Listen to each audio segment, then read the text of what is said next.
of universal basic income and why it should be implemented in the US. So imagine Cal Poly as your government, where everyone receives or is issued a Poly card. So instead of every student receiving a Poly card, every citizen of the US receives a Poly card. And instead of each family putting money into their Poly card account, the government gives each and every citizen an equal stipend. This is the idea that Malcolm Henry describes in How to Fund UBI for his plan for how to integrate a universal basic income into the US. So through this speech, I'll outline a little more on how this polycard UBI system will work, why we want it, how it will be funded, and how Alaska today is actually using this program. So everyone has a polycard, and each month, say each person gets $1,000 on that polycard, and you have a month to spend it. So at the end of the month, say you don't spend all the money, that money goes back into the government's fund for this program. So what this does is it makes cash flow. It doesn't encourage people to hold on to the money. It encourages them to spend it on their basic needs, such as health or food. Charles Murray of Wall Street Journal in 2016 expanded on this idea and said that the money that every resident is given should go directly towards their health. So directly towards either a cost of a doctor's visit or towards insurance. So why do we want this program? Daniel Davidson in June of 2016, in an article called UBI Would Improve Welfare Systems, outlines that poverty in the US is actually on the rise. And this is because currently the US government is putting money into 26 different programs to combat poverty, and many of these programs overlap and don't actually help each other. Mark Tamer of Policy Analysis for Cato Institute outlined that actually most of these programs that are combating poverty are super corrupt, and many of you have probably heard of Medicaid, which provides insurance for elderly people. Last year, Medicaid held over $182 billion to their own program, so they weren't providing it to the doctors that they were insuring to provide care for people. So they're just holding the money and holding it for themselves, meaning that they're not really, their first priority isn't to help the people.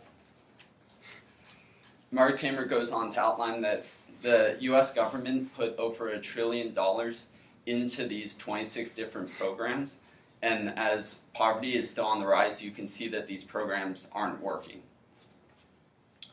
The third reason we want this program is that Brett Johnson and other expert economists outline that because this polycard or UBI system would create cash flow, it would actually boost our economy because people would be inclined to spend money.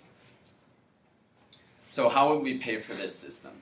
The first way would be by removing these 26 corrupt programs that are currently in place and putting that money directly towards the UBI system.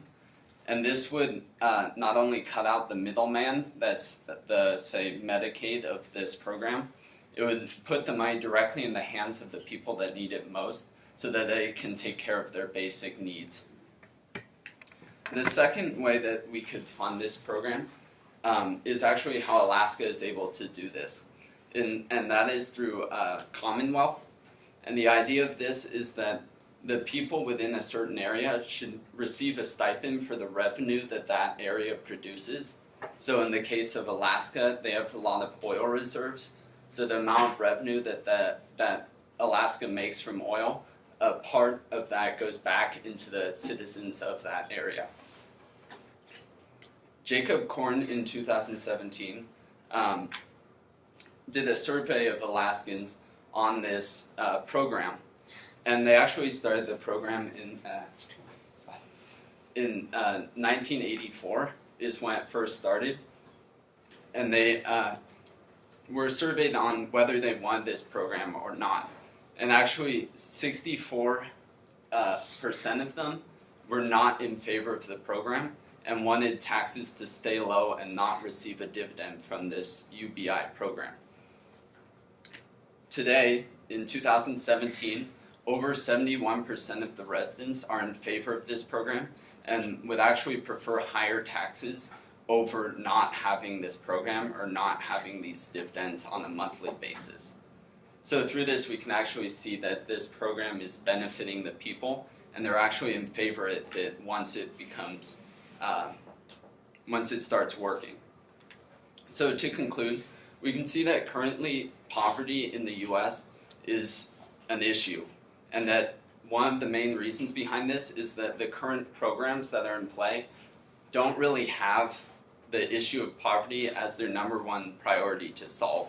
Their number one priority is to make the most money.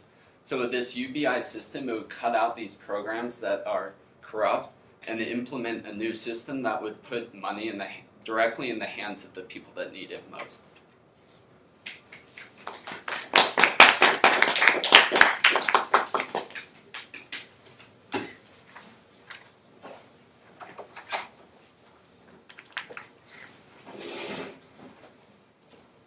So, although the proposition of a universal basic healthcare system or welfare system seems like it could be a solution to a lot of America's economic problems right now, it's really much more complicated to implement it into our system. The guarantee of an unconditional payment from the government to every citizen comes with an uncertain future, and it certainly cannot guarantee a perfect one. Possibly the most important concern with the universal income system is that it costs tremendous amounts of money. It's pointed out in Greg Ibb's article on universal basic income published in Dow Jones Industrial News that it would cost about $2.4 trillion, which is about 13% of the U.S.'s gross domestic product, to give every citizen a basic income of $10,000 per year. With bringing in a new welfare system that costs this much, it would obviously have to replace the current systems we have now.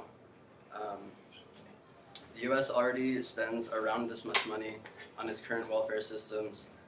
To name a few would be income support for the poor, disabled and unemployed, as well as Medicare, Medicaid, and Social Security. So all of these systems would have to be taken away in order to supply each citizen with a basic income every year. And the process of switching over to a new welfare system would inevitably cause the simultaneous spending on multiple systems, which would cost unnecessary amounts of money, because it's impossible to just switch everyone over to a new welfare system just overnight. So it would cause unnecessary spending of both of those systems at the same time. And this trend is described in Brittany Hunter's article, The Arguments Against Universal Basic Income. And even taking away all the current welfare systems would not end up paying for the new universal basic healthcare or welfare.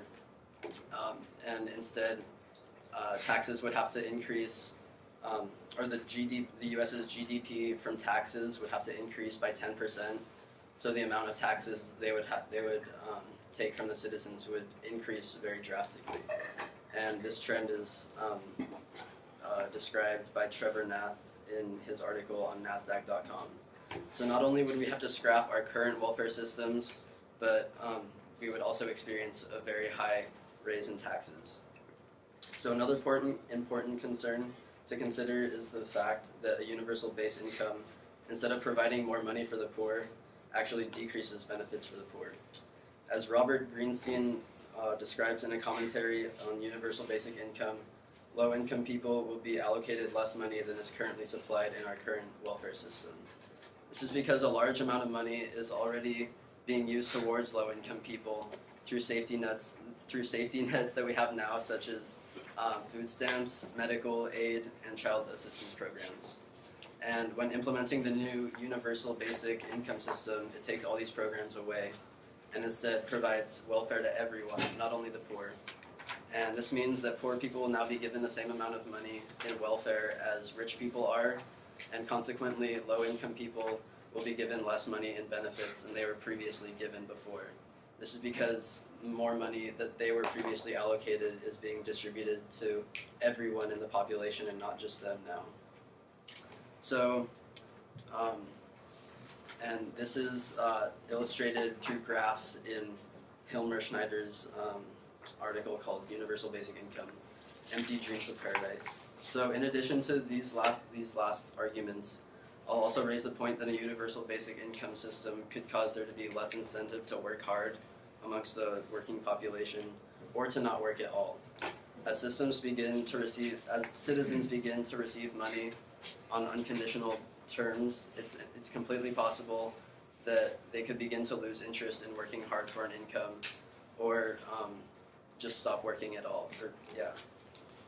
People could very quickly lose the motivation to strive for a high-level, high-paying job when they know they'll always have money in their pocket from the government. An economist, Alison Schrager, points out in her article why you need a healthy amount of uncertainty in an economy. A strong economy relies on people's motivation to work hard due to uncertainty about the future. And with an unconditional handout from the government coming every month or every year, this uncertainty of the future is completely taken away, and thus it makes the economy unprosperous. So as you can see, the universal basic income system definitely has its flaws. On top of the high expenses needed to achieve the system, there's also serious effects that could happen to the unemployment state in our country, such as lack of motivation to work, and which would be the opposite of help to the economy. So although there might be some advantages to the universal basic income system, it definitely has its downsides as well.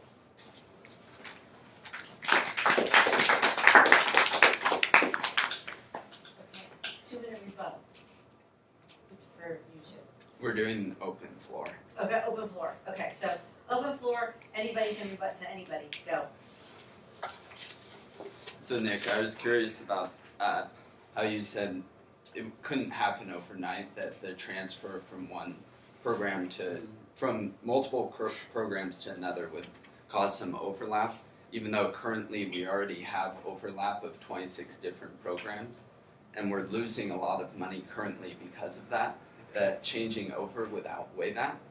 And I wanted to highlight that Tamer in 2012 actually crunched the numbers on what it would take to transfer over from our current program in Texas to the single UBI. And he said, as of right now, we could pay every single resident of Texas $7,500 compared to what we're currently paying now in taxes. And that's with the current system that we have now, that they could just give that to their citizens? Okay. Yeah, but if you think about installing the universal basic income, you'd also have to supply that. Why you mentioned 26 programs already. So in addition to the 26 programs that we have, you'd have to also include the universal basic income. So it sounds simple when you're crunching numbers. It sounds simple, but to a taxpayer, I don't know if it sounds that simple when you raise the taxes. Yes, but currently over time, the amount of money it takes to transfer over to UBI is increasingly more expensive, and that is because we're constantly losing more and more money to these 26 programs, that if we bite the bullet from the start early on, we'll actually be saving money in the long run. Yeah, maybe the country will, but what about the people? Like the people who maybe are near the poverty line, and what's called maybe more taxation will put them under the poverty line. So what do you say to that? All right, so me and Sam actually researched this, and so